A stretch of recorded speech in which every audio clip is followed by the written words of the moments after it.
source code review needs to be done by somebody who is going into it with a broad range of theories, willing to test a lot of different scenarios, both based on voter experience and the results of testing. It's very clear that Professor Wallach and others have a number of different theories that they want to test.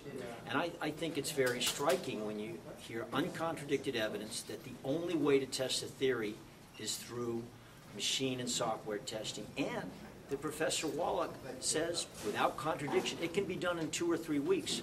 Then I think it is an overwhelmingly strong case for access to the machine software. I was also struck by the fact that Supervisor Dent was quoted today saying that as far as she's concerned, there should be access to the source code because, in her view, it would vindicate the machines. One way or another, don't we need to get the answers, whether the machines are vindicated or, as we believe, will have been proven defective in some respects? Either way, it's time to know the truth, not just for the voters of Sarasota County, but for the entire country. Mr. Coffey, Mr. Devaney just said that he'd be happy with an independent expert hired directly by the court. Why is that? Why does that not work for you? Well, Jennings has her particular theories that she has a right to test in the most appropriate way possible. We've got an expert that is the only one who stepped into the courtroom the last 2 days that has actually found computer software bugs. And the heart of our system, as it both sides get to put experts who test the essential evidence, and there is no reason to essentially deny a right to find the evidence for themselves in order to know what really went wrong. So having a truly open process that can be still subjected to the necessary safeguards to protect trade secrets is the essence of what we're doing. But there is no litigant in America who should be addressing issues this important and not only be blindfolded, not able to see the source code, but be basically have their hands tied behind them because someone else is doing the inquiry, someone else is doing the investigation. I think if we can think of almost any scenario where justice is involved, and if you're in a courtroom, you have your own day in court. It isn't the day in court for someone else to do all the thinking for you. You have your right to your own day in court, and that's essentially what we're here asking Judge Gary to provide in our proceedings today. What are we hoping to accomplish on Friday when you guys reconvene? What we hope to do is open the door to a meaningful inquiry, the kind of thing Professor Wallach described, that will prove or disprove the theories of machine failure that are concerned throughout this country, and we believe it can be done in 2 to 3 weeks. Thank you so much. Thank you so much.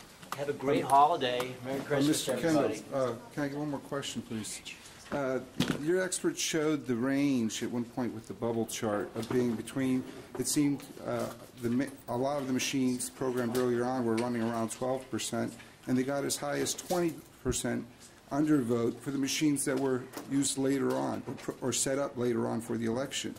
Now, wouldn't that mean that even if they were, if you check the source code and it looks fine and there's no explanation for that, wouldn't that mean that that source code was in fact not running in those machines? It could be, and just as helpful would be to look at the source code with respect to calibration issues, because the kind of thing that Professor Stewart's analysis provided was an important clue that could lead to a problem in calibration that could lead to votes that were improperly rejected.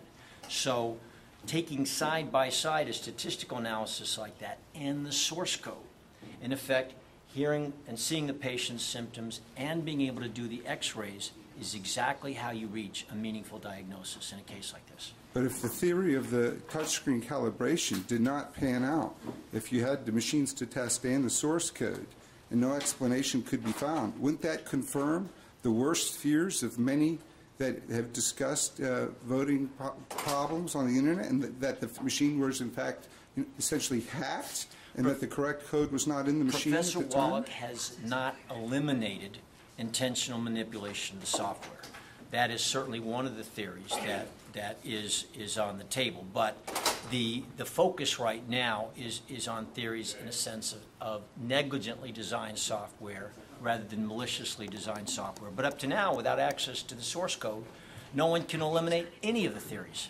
How is the citizen activist able to check which code is running on the machine on the day of the election, or if they're the observer in the tabulation room during the night of the count? Right now, the citizen activist has no access to source code, and it is a system where the manufacturers say, trust me, and no one is permitted to look behind the closed doors that the manufacturer is using to lock out the public. Thank you for your time, sir. Thank you.